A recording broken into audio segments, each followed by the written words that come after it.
Hey everybody, Jonathan Fields, and we're here at the Good Life Project. So our guest today is Whitney Johnson. Whitney has a pretty fascinating story, and what she's bringing to the world is pretty unique. She is the co-founder and president of Rose Park Advisors. She is a frequent contributor to Harvard Business Review and a blogger, and the author of a really fascinating book called Dare, Dream, Do. So we're going to explore this whole set of offerings and also her personal journey. So Whitney, it's great to have you here with me. It's a pleasure. So let's kind of start with where you're at right now, and then I want to take a big step back in time a little bit. You're doing a lot of different things right now. The head of an advisory firm, an author, speaker, writer, blogger. What's the common story there? That's a great question. I am doing a lot of things. It's been interesting for me to think about as I try to look at my personal story within a grander arc. Yeah. And I'd say the common theme is this whole idea of disrupt yourself, of taking the frameworks of Clayton Christensen and applying them to personal disruption. And so I want to go, but just for people who don't know, yes, Clayton Christensen. Right. Okay. So Clayton Christensen is a professor at the Harvard Business School. He's the architect of disruptive innovation, which is a pretty common phrase at this point in time. And what it is it's an innovation that starts at the low end of the market and then creates a new market and new value networks, and then eventually upends an industry. Right. So this isn't top-down innovation. This is bottom-up, yeah. like Netflix versus Blockbuster, right. Amazon versus Borders. Okay.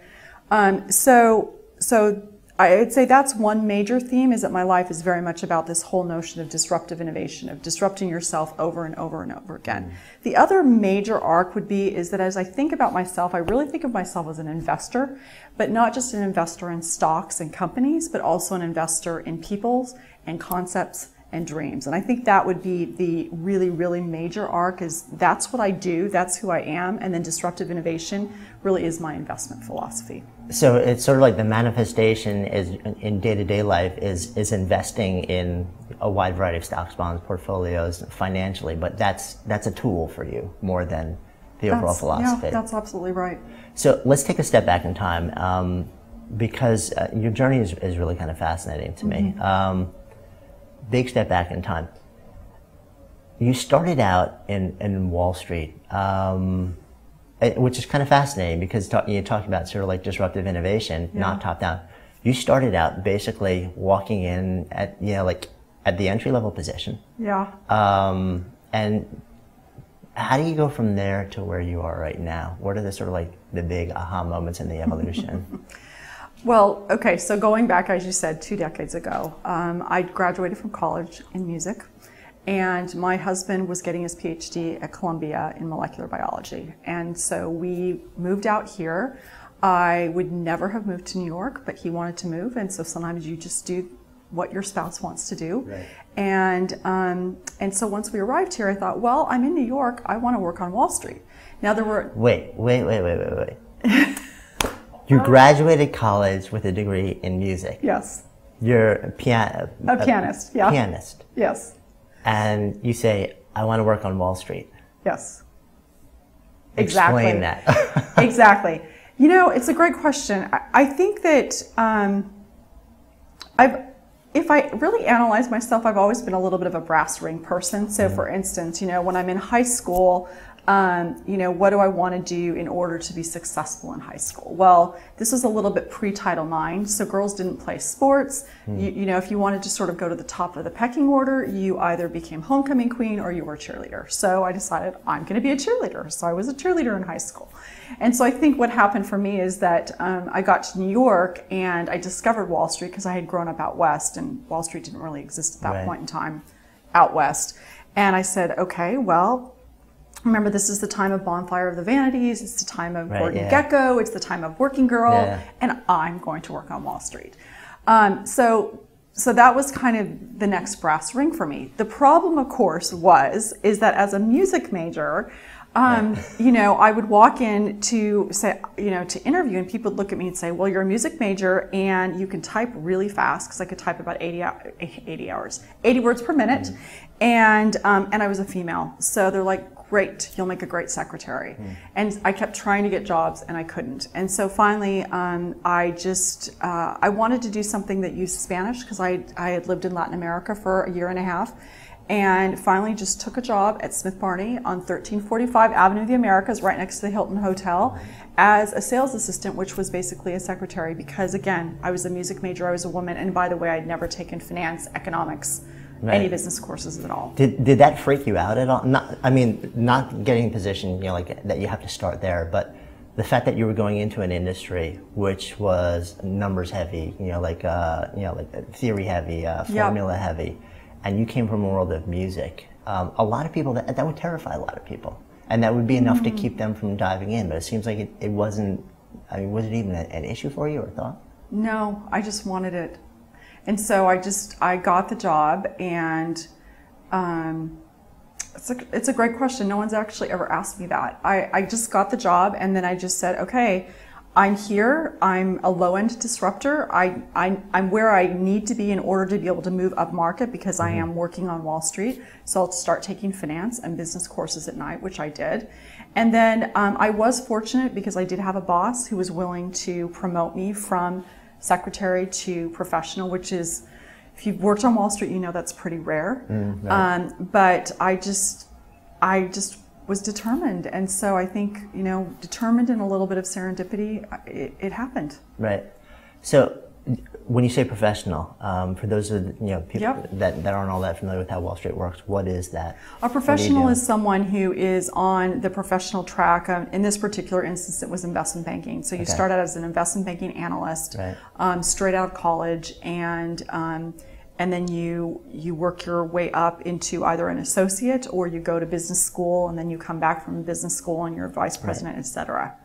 So what was your path? Did you stay in there, or did you go back to B school? I didn't go to B school. Oh, and by the way, I should add, I was 27 at this point, which I think is really very important, because here I was 27 and it would have been really easy to say, oh, well, the game's over because you didn't start when you were 21. And so for me, and it was discouraging sometimes to think about how old I was relative to my peers, but at the same time, I find that very encouraging when I talk to 30-year-olds who say, I don't know what I want to do with my life. And I say, oh, don't worry, let me tell you my story, because I didn't get on the professional track until I was 31.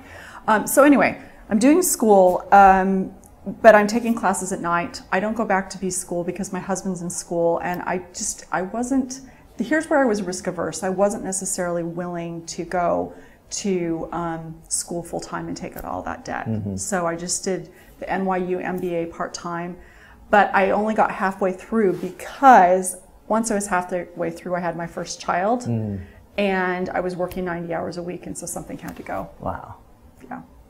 That's a lot of work hours. So so I'm a parent, and one of the biggest challenges that I have to this day is balancing. I can't even say balancing, but just doing the dance between doing something that I love, building something professionally, and being a parent. That window after your child is born is hard, because it's huge need. So you're working a job, you're trying to really build something, completely different career. You're married and you have a first child. In that first 6-month window or so, how do you explore where to what gets put on hold, what gets activated, and how to keep everything moving simultaneously? It's a good question. I would say that in my particular instance, we had help because we were living in New York City. And my husband, because he was still in school and academia, then my job I could work a lot of hours. And so in our particular instance, the juggling took place because my husband was very hands-on. Had I had a husband who had the job that I had, then we would have been sort of helicopter parents, and I don't think that would have worked. But I think you go to really an essential point, which is whenever we have these things that really matter to us, we have to start making choices. And so that was the choice that we made, but for everybody that choice is very different. Yeah, and what I'm curious whether you've seen this also, because I know you advise a lot of people. That a lot of people don't make the choices. They actually just wait until the circumstance forces something to happen because they just don't want to have to choose. Yeah. Which is very often not the best way. No. To choose the direction of your life by not choosing. It happens a lot, but I think that one of the hardest things that anybody has to ever do in their life is learn how to choose and how to make choices. I think it's sort of the task of a lifetime. So I think a lot of us don't do it very well, and I think all of us don't do it well at some time in our life. Yeah. And we just let circumstances. Raising my hand. Yeah, right I mean, we all do. Right. Sometimes we're very deliberate, and sometimes we're not. I think that if we can look back at the last 10 years and say we did a better job of making and owning our choices the last 10 years better than the prior decade, then I think we're making progress. And I really do think that's the best that we can do. And we certainly see that with our children. We want them to make better choices this year than they did last year, et cetera. Yeah, absolutely. So you're in this sort of I call it a crux move in life, where you've got a lot of energy sort of like pulling you in different directions, and you have to make some really big decisions. You're 27, you're a new mom, you're married, but you've got this career you really want to build. So where do we go from there? Oh, so just to say though, at 27, I didn't have a child yet. Okay. So I would say 27, I arrive in New York. The crux decision for me is, am I going to just get a job, or am I going to have a career? Or as sometimes I like to think about it, if I have to work, why would I make X when I can make 10X? So that was like a really... Hold on. I mean, the difference in your mind when you say a job versus a career, what's underlying that?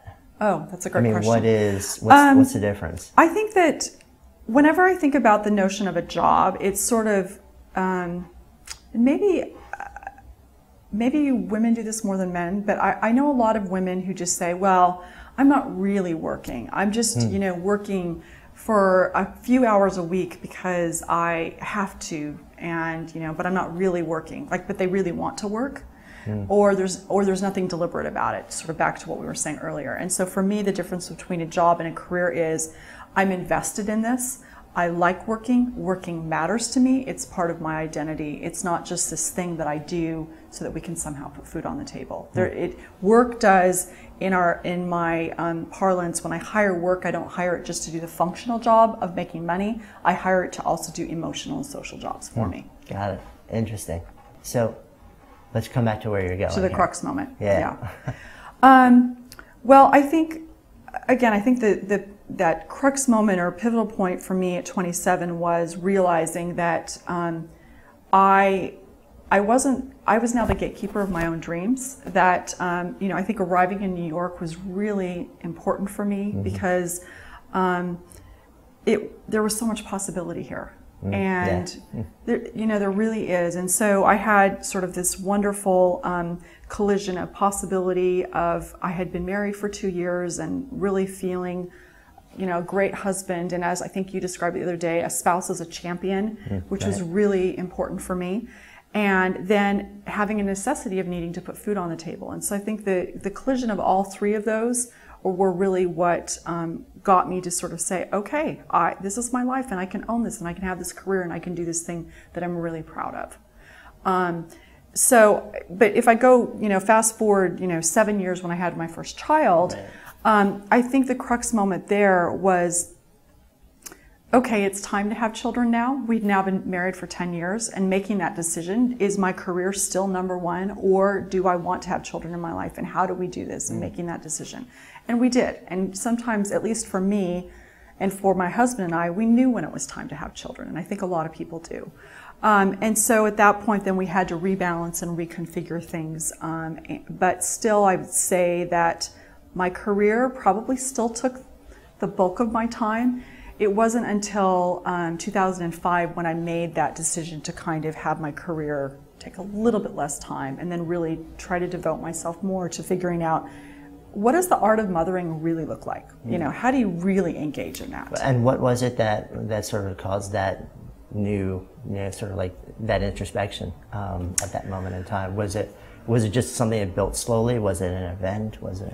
I think it built slowly, but again, I think there's almost always a confluence of events. So here it was, 2005. I'd now been an institutional investor, ranked analyst at Merrill Lynch, covering America, Mobile, and Televisa, and I was, the top of my game, and had sort of gotten the brass ring there. My kids are now 9 and 5. No, that's not right. 2005. Yeah, 9 and 5 respectively. And I had a lot of friends who I was watching were really, really fantastic mothers. And as my children became more sentient and could have conversations, and just that desire to really figure out how to engage with them as people, not just sort of as this sort of person out here that I manage, but that I have a relationship with. And so I would say in many ways that was kind of disrupting myself, because I was saying my identity has been primarily around work, and now I'm going to make room for this other identity that's really around being a parent. And how do I do both of these? Yeah, and that's certainly one of the biggest challenges that all of us have. Absolutely. Over time. And I want, it's a great segue into sort of like really talking more about what you're up to these days. Before I go there, I have one curiosity. I have seen and spoken with and interviewed so many people who are artists or musicians that move into business, and because they see the world differently in some way, are able to just function on a level that a lot of people around them who come from much more of a traditional, like math, science, B school background, don't. Do you feel like there's any connection with your background in music and the way that you were able to build a career in finance? Yes, but it's not what I think sometimes people posit. Okay. I'd say number one is that because I came in to business without having a background in it, I was like, sort of scrabbling to be able to do it. And I had to work very, very hard to do that. And so I had to find sort of compensatory strengths. And because I was trained in a different silo, then I would start pulling, from those compensatory strengths of being a musician. Now, I'm a big an acolyte of Howard Gardner and his multiple intelligences theory. And one of the things he talks about in musical intelligence particularly is that whenever people who are musically intelligent can see the arc of something, they can see the beginning, the middle, the end. They can organize an event. They know how to structure a speech. They know how to structure something. And so what I found is that once I was able to get some of those basic technical skills under my belt, then once I basically was competitive with my peers, then I had this whole other toolkit that I could draw on that allowed me to just kick it up. Right. And a way of viewing the world I was looking across silos all the time in a way that people who were trained in a single discipline just didn't know how to do. They'd never had to do it. But I had, and so then, whereas I was behind, then all of a sudden I was able to move up the curve quickly. Yeah, I mean, it's always fascinating to me. I have a friend who's trained as a painter, turned a phenomenal business person, built and sold a couple of nice-sized companies. And in conversation, he said to me, he always believed that his big edge was that he looked at everything as patterns. Yeah. So because he saw just in a way that people didn't see. And so he actually, he started as a coder when he literally went from painting to coding. And he said when he coded, he was able to create code. Oh, yeah.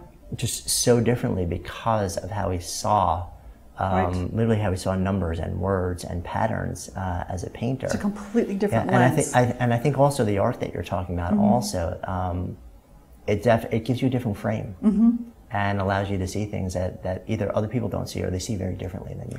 Well, it's interesting because the other day someone said to me, well, how do you get your best ideas? And I thought, okay, how do I get my best ideas? And I sort of came up with 3 ways. Number one is I would say to myself, okay, what would happen if I looked at my career through the lens that I use for investing, which is disruptive innovation? I thought, okay, how else do I get ideas? Well, I get ideas by saying, looking for the metaphor. So, looking at reality TV and saying to myself, okay, putting a magnifying glass on it and say, why do we really like reality TV? Because we like it, but why do we really like it? What's the metaphor? And then the other way is just taking that lens and turning it upside down. But again, I don't know that I think those skill sets were acquired not by studying accounting, but by studying another discipline and then applying. So zooming the lens back into, like 2005, big decisions to shift gears and also just very consciously allocate more time to developing, relationships with their kids and being more present. But you don't stop your career. No. So tell me how the choice about how to move forward unfolds. One thing I think that happened for me, and it seems, and this is sort of anecdotal and qualitative, but I suspect there's research to back it up, is there's something about turning 40 and you just sort of revisit things. And one of the things I noticed is here I am on Wall Street, and I'm an award-winning analyst, and I'm not sure, it's sort of like I'm at the top of my game. What do I do next? Right. So I think there's that sense of there's something more, there's something else that I need to be doing, and I'm sitting at the top of that S curve, and is my S curve, is that a plateau or is it a precipice? And so I think that was one motivation. I think the other piece of it is that in turning 40, somehow this sort of creative bent that I had been sublimating was starting to come out. And so, I started having sort of entrepreneurial longings, if you will, and I would meet people and I'd hear about entrepreneurial ideas. And so one of the things that happened when I left Wall Street and took the sabbatical was, I wrote a children's book that I had illustrated, which isn't published yet, but I think my agent likes it, so it may get published. I put together half a dozen business plans. We started a magazine. So there were just sort of this creative flourishing that took place in an entrepreneurial setting, but it was all creative nonetheless. Right. So you reach this point where you're really starting to flourish and on a whole different level, and this entrepreneurial Jones is just bubbling up and out of you. Children's books, new businesses, new ideas. And is this a time where Rose Park comes to life? Not yet. Also? Okay. Yeah, but it does shortly after. So I think one of the things I talk a lot about is that dreaming is a discovery-driven process, and I think you need to build businesses using a discovery-driven process and flourishing in the uncertainty of it all, if you will. And so I think that one of the things that was happening when I was trying all these things is I was basically iterating my way to figuring out what I was going to do next. And so in 2005, about that time, I had connected with Clayton Christensen. I was working on a number of nonprofit projects with him. And he sort of for the 5 prior years had been investing his personal money in stocks that he thought were disruptive. He had a very good return, and so he asked me if I would join him as a founding partner to institutionalize this whole process. And we raised a fund, and it's now a hybrid hedge fund / VC fund. Right. So, and that's a big focus now, but there's something else going on this whole time that's clearly bubbling up. Yes. Because when we first connected, a big part of our conversation was around your exploration, not of finance, not of your personal career, but of how women find happiness. So was this something where it started as you asking yourself this and it sort of started to emerge as a bigger question? Or tell me how this bigger exploration comes to you. Well, let it be known that when I was 10 years old, I really did like Helen Reddy's song, I Am Woman, Hear Me Roar, but it was there somewhere in my subconscious. I think, the more pertinent event that happened was, I've left Wall Street. I have more time on my hands, and I can actually have conversations with women. And one of the things that was happening is some of those women I was talking to were mothers, and who were stay-at-home moms who had mastered the art of mothering and who I was learning from. Right.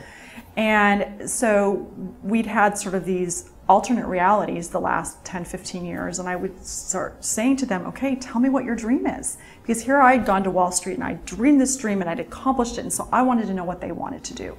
And so one of the things that happened as I had these conversations is that many women would say to me, I don't have a dream.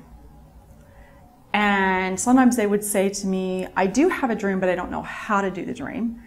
And more frequently, and now mind you, these are not downtrodden women. These are educated women. They are capable women, sometimes with 3 and 4 and 5 children. Right. And when they said this to me, it saddened me deeply, because I saw these women as being so magnificent. And I just thought, this can't be. This cannot be. These women who are so wonderful and who I admire so deeply looking at me and saying, it's not my privilege to dream. So I had to do something. Yeah. And so what I did is, you know, I give them my pep talks in person, but I thought I need to do something. I've got to build a case. And so this is 2006, and you know, I just started blogging. And my blog was meant to build a case of being able to sort of put the ideological underpinnings or the stake in the ground about why it was a woman's privilege to dream. And so that began this whole, I'd say sort of officially and formally, the journey of really encouraging people to dream, but especially women. Yeah. And it sounds like also everything, what's kind of fascinating too is it sounds like everything has been, you've been a lifetime disruptor of your own patterns and life. So it's like you're bringing this, and you just keep bringing it to different places and different pursuits. And now this becomes something where, you know, you're sort of like seeing these women who are extraordinary women, and saying, you know, like, I want to in some way facilitate the possibility of disruption. Right. But not just disruption, because if you just leave it at disruption, then people are just upset. Right. You know, so there's a process. Yes. And so talk to me, so you have a book out called Dare, Dream, Do. And tell me more about the process that you start to explore. In the book. Yeah. Which also is really an outgrowth of the process that. Right, sort of, yeah. Exactly. So it's in 3 parts. The first section is dare, and the reason the first section is dare and not dream is that this book is really written to people who are older than 20 years old, and pretty much anybody who's older than 20 has been punched in the stomach by life at one point or another. And also in some ways, for women, again, been socialized to believe that it's actually not our privilege to dream, that we need, you know, Anna Fell's work on the, you know, ambition of women, sort of cede that privilege to other people. And so I felt like it was really important to say, it is your privilege to dream, and here's why. And so I draw on the psychology from Anna Fell's, I draw on the myth of Psyche that talks about feminine development, and then I draw on Jungian psychology to say that, you know, the greatest influence on our children is the unlived life of the parent. And so that if we really want to teach again. The greatest influence on our children is the unlived life of the parent.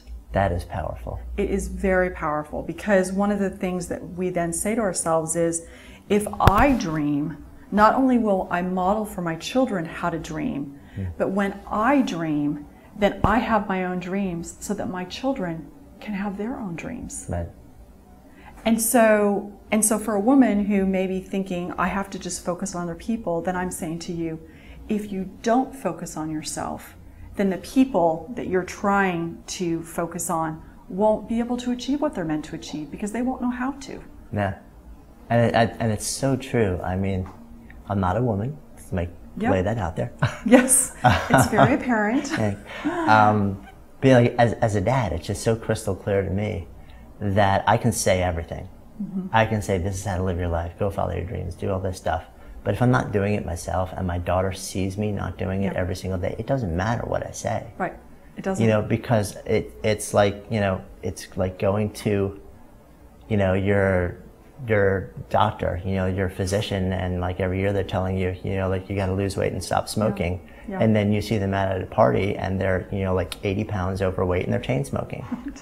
It's just, there's a disconnect. Well, especially with your children, as my 15-year-old son likes to say, you know, you're a hypocrite, you know, a hypocrite. he's got that meter, you know, going, and just, and fortunately they'll call you on it, which can actually be rather helpful. Yeah, which is great if your kid does call it, but my fear is that most kids actually won't. They won't. That they'll just listen to you, or they'll just watch what you're doing and say, okay, that's, you know, I don't. Not only am I not going to go out and chase what, you know, I want in life, but I wonder also if it creates a certain amount, not just disconnect, but disrespect. Absolutely. Towards the parent, which is just, you know, incredibly sad. It is sad.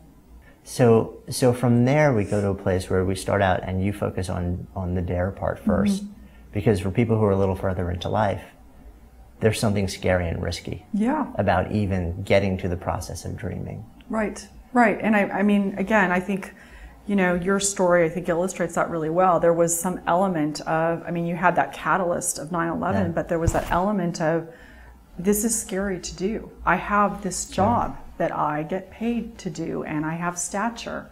And so there was a dare involved. And I think that dreaming does require that we dare. Now the second section is on, okay, well, I'm ready to dare, but I'm not sure what my dream is. And so what I try to do in that section is mine for what your dream might be by looking at, what are your native talents? And so asking questions to try to, get at what those native talents are. For example, what do I do that makes me feel strong in any given day? And at the end of the day, you sit down and you go, I felt really good when I was doing this. Then you start to sort of say, okay, maybe I know what my talents are. And there are oftentimes things that you do so reflexively well that you don't even acknowledge it. The things that we do best, we don't know. And people, they say to you, you speak really well. And you're like, because you just do it, Or for me, it was like, you play the piano well. No, I just play the piano, kind of thing. Right. So there's that. Then there's the competencies. What are the things that you do well because you've just done them a lot? So, you get up at 6 o'clock in the morning every year for 40 years. You're pretty good at getting up at 6 in the morning, or, you've got 8 kids. You're pretty good at, wrangling people. So that's the second piece. And then the third piece is, what are your feminine strengths? And I think that's a really important, sometimes we think of, relatedness and nurturing, but we don't really draw on that. Like how does that inform your dreams? And how does that help you achieve your dreams? And then the third, kind of backing up, is that what are your beliefs? We dream within the context of our deeply held beliefs. And so it's really important to try to figure out what those are. And so it can be religious beliefs, but it can just be beliefs generally. So at the very end of the chapter, one of the things I do, I don't want to just list what I believe, because I'm not even sure how I could do that, because what you believe tends to be sort of under the surface and we're not even sure. So then I would start to think of, okay, well, what quotes do I have stayed with me for years and years and years, or when I hear them just resonate with me so deeply. So one, for example, is from Stevie Wonder, from his album Songs in the Key of Life, which was popular when I was 13, which Dan Levitin, the musician neuroscientist, will tell you, songs that you hear as a teenager most stay with you. Anyway, lyrics from a song called As, and it says, you can bet your life and that, and twice its double, that God knew exactly where he wanted you to be placed. And so for me, that's a quote that really helps me. It informs how I dream, because I believe that I, like you, have a place where we're supposed to be, and there are things that we're meant to do in our lives. And so that informs my dreaming. Yeah, it's a neat way to get at your beliefs, because I think you're right. If you ask a lot of people, what do you believe in?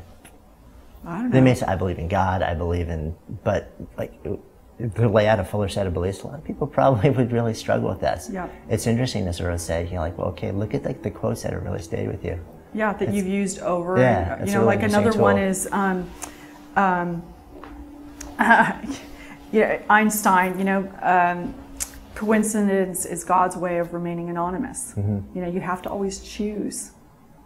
What you believe about the universe. And then I'll just give you one more. Is the only safe harbor is our convictions, and that's actually my quote, which is that I'm always going to have someone probably not liking what I say, or do or think. Right. So my only safe harbor is just to go with what I believe to be true, and so.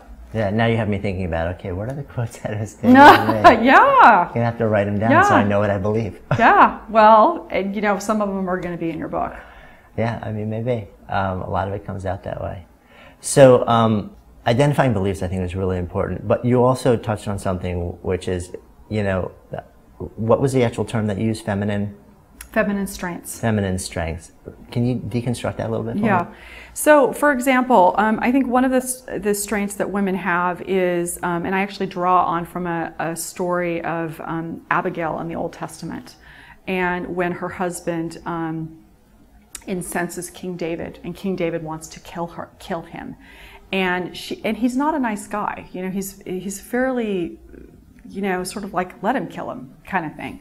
But, out of devotion to him, she goes and she prostrates herself in front of King David and says, please accept my apology. And so one of the strengths I think that she has is this willingness to advocate for someone, even to, the loss of her life, even when someone doesn't quite deserve it, I think that's a feminine strength. I'm not saying that men don't have it, but I'm saying it's sort of that, just in the Jungian sense, it's a feminine strength. I think that this feminine strength of relatedness and connectedness, I think, is, again, a feminine strength. You know, women can walk into a room and read what's happening, the connections between people, the politics, in a way that oftentimes men cannot as readily. And that's something that is important to think about as you're figuring out what your dreams are, because it's something that you're good at. Mm-hmm. And it will also sort of inform what you care about. And so I think, and so often in our society, we demean or denigrate those particular skill sets, and I think it's important to acknowledge them and honor them. Right. I mean, what's fascinating to me is when you lay it out that way, I'm thinking to myself, well, yeah, that kind of sounds right. Yeah, I mean, I think about the women that I know and the men that I know. Yeah, that probably reads right, you know, the different aspects. Does feminism sort of like, you know, like, I wonder if, does it jive with saying that women have their own strengths which are very different than men, or is feminism, I guess maybe like I think there are a lot of different understandings of feminism. Is it women are the same as men? Yeah, so which I think is a lot of how it's been translated. Right. But that's not really It's funny because accurate. my son says to me, you know, you're a feminist woman. I'm like, I am? You know, I don't really think of myself as one. So let me just tell you what my worldview is, and if that's feminism, then so be it. One of the things that, again, in this sort of search to build a case, is I really studied a lot of Jungian psychology and came across the psychologist Robert Johnson, who talks about how every psyche, each one of us, has a male and a female component. And so the male piece of our psyche is the ability to handle power, to get things done, to make things happen. The female part of it is the love and the nurturing piece. And so, and if you want to take it to a metaphor, it's, for men, it's to be the ship, to go out and navigate uncharted waters, and for women, it's to be the harbor. So the task of a lifetime then for women who instinctually know how to be a harbor is to learn how to be a ship and to be able to do both. So to go out and accomplish things so she can teach her children how to do that. The task of a lifetime for a man is the opposite, where he instinctively has that, I'm going to go slay a dragon. But then as he really grows up, what does he do? He learns how to nurture, how to love, how to be with his children. And so for me, if that's feminism, then I'm a feminist. But what I'm really saying, and I actually, you know, if I look at Anne Marie Slaughter's piece, it's been, you know, such a big piece, I would say I am agitating for having it all, but my all, it's all in the definition of all. Because I think as men, you need to know how to make things happen, and you need to love, and vice versa for women. Yeah, and it's a kind of, we could spend a lot more time in that conversation, especially with the conversation that's been out in the public over the last month or so. But it's a constant question for me, which is the have it all, and how do you define what is all, and it's also very dynamic. Right. You know, it has to do with life cycle and relationships. Right. Let's come full circle with you. The last part of your sort of philosophy is do. Explain that a little bit to me.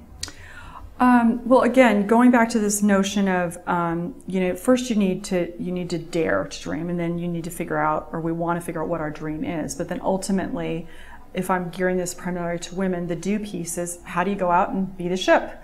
And when I first started to write the book, I started doing things that were really tactical, like how do you go run a marathon? How do you start a business? And I realized that what I know how to do well, if I go back to my innate strengths, is to figure out how to help people figure out that process. And so I go through some very concrete steps, like first of all, once you've figured out a few dreams that are interesting to you, then you need to date those dreams. You know, there's a no commitment clause when it comes to dreaming. And I think we tend to have this, well, I see this dream, I kind of like, okay, I have to marry it. Well, no, you don't. You know, you may be married and happily married, but you can date dreams, and lots of them. And I think that's an important part of that process of learning to choose. I talk about how it's really discovery driven, as we noted earlier, that willingness to just discover your way to your dream. And there's some great entrepreneurial research by Amar Bide, who's now at the Kennedy School, who said that for 70% of all successful entrepreneurs, the strategy they initially pursued is not the one that they started out with. So then you say, Okay, good. That means that I don't need to know what I'm going to do. I just know I need to start. You need to just do, yeah. And then I talk about the whole notion of bootstrapping and embracing your constraints. And again, how many, sort of the majority of successful businesses on Inc. 500, and there have been other studies, have been businesses that actually bootstrapped. And so we need to get away from that mentality of, well, if I only could get my nonprofit on Oprah, if I only could get funding for my business. Well, actually, you've got probably what you need to start now. And even more importantly, there's some sort of magic in those constraints, because the constraints force you to mine for the embarrassment of resources already on hand, which may very well be your greatest strengths. And again, you just can't see them. But if you have limited resources, you start digging really deep. Yeah, no, I love it, and completely agree. And constraints, we now know, also from a neuroscience standpoint, facilitate insight-based problem solving, which is sort of very counterintuitive. You know, we figure like if we remove the constraints and all that, but actually constraints force the mind to work in a way where like the big ideas drop from the sky more readily. Not easily. Right. But it forces you to sort of like to act in a way. So I love it. I like the whole framework. I think it's really fascinating, and it's interesting for me to sort of hear how you take the framework and overlay it from a feminine standpoint. Like, how does this come to life in women's lives? So circling around, and big sort of like final question for you, which is in the context of your life. When the name of the project that we're talking about is Good Life Project. When you hear the phrase "to live a good life," what does that mean to you? That's a great question. The first thought that I have is that it means to be happy. And so then we have to kind of peel that back and say, well, what does it mean to be happy? And for me, being happy is to know that who you are and what you do matters. And it goes back to another one of my core beliefs, is believing that you did accomplish what you were meant to accomplish, which for me is why it's so important to dare, dream, and do. Because if we're not daring and we're not dreaming and we're not doing, then we're stuck. And if we're stuck, then we're not becoming who we were meant to be. And so I think living a good life is just always moving forward and always learning and always developing and always getting unstuck when you get stuck. Love it. Great advice and great thoughts. So thank you so much for your time. Thank you. Really great conversation. My guest today has been Whitney Johnson, the author of a great book, Dare, Dream, Do. Good Life Project. Jonathan Fields signing off.